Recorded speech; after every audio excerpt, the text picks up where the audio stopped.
Welcome, everyone. This is Tak Oda, CIO of Attaché for Business, joined here by Lisa Hammond, our CEO and HR expert. Today, we're going to talk about interns. So I'm going to just lead in with a question that's been on my mind. What are some good reasons for a business to hire interns? Hi, Tak. Yeah, one of the reasons a business would want to hire interns, and probably the most common that I hear of, is to save money. And there are a couple different things when you're thinking about interns that you want to think about. One is, what are they going to be doing? And a lot of times companies think that they can bring in an intern and not pay them. And generally that's not true. Hmm. So if it's a nonprofit, you can, because then they're a volunteer. If they are attached to a school project, if they're coming in for a school project, you can, because then they're paying for the education they're getting, and the internship becomes a part of that education.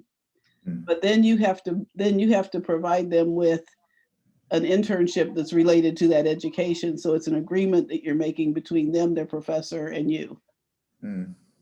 And then the other thing that actually is kind of an interesting thing is there are a lot of social programs out there that offer to pay students to work for you. So you might be able to get them free, but you're going to be helping them to learn the job, learn, whatever skills there are, and they're being paid by someone else. So there you're saving yourself the money, but you're also training somebody. So, the one question I would say is, if you're thinking about interns, you want to think, is it worth it to have an intern? Because a lot of times they require a lot of work up front to get them to the point that they're actually functional for you.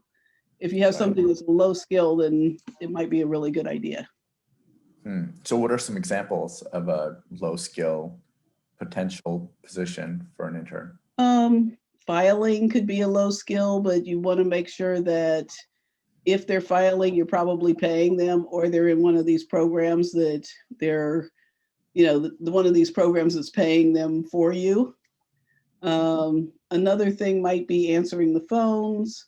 There may be maybe you're doing some research and you're wanting them to collate information for you, or seek out information for you, or count information for you, something like that. There are a number of things like that that could be a possibility that are fairly low skill, but are valuable for you.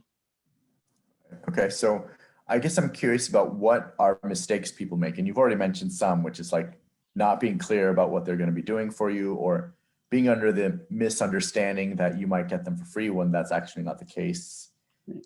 Have you heard of any stories where somebody made a mistake that you want to share?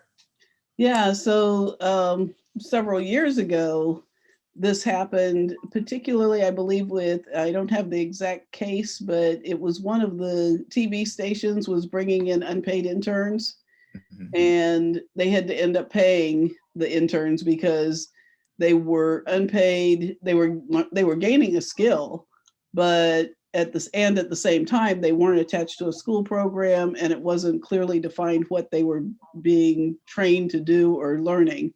So they ended up having to pay back pay to quite a few interns. Gotcha. Wow. Okay. That must have been rough. I have another thought, which is I can think of another potential thing that businesses might think is, oh, I'll get these interns and it's a way for me to test drive these people, see if I like them, and funnel them into our employee pool at some point. Is that? Yeah, and that's absolutely a possibility, particularly if you're paying them. So if you're paying them and you have an internship that you say, this is a 3-month internship, what's nice about that is they know that they're going to be there for 3 months, and there's no expectation they're going to be there after 3 months. But if you want to keep them on, you could then ask them if they want to stay. Right. I'm sure there are a ton of success stories around that. I wonder how prevalent this notion is among, like, let's say college graduates, like, oh, I'm going to get this internship and it's going to lead to a job. How common is that success story? I would say it's less than 50% of the time, but it's more than 25%, maybe. Okay. Maybe. Okay. Yeah. So it's a fair thing to think that maybe this is a potential way forward. Okay. Yeah, and sometimes, the stories kind of supersede the employment. So for example, if somebody's going into an internship, someone might say, oh, they're really good because they've taken on some of the interns as employees. Or they'll say, yeah, you'll get this internship, but don't think you're going to get a job because they never hire anybody. So Gotcha. those stories after a while start to supersede the internship.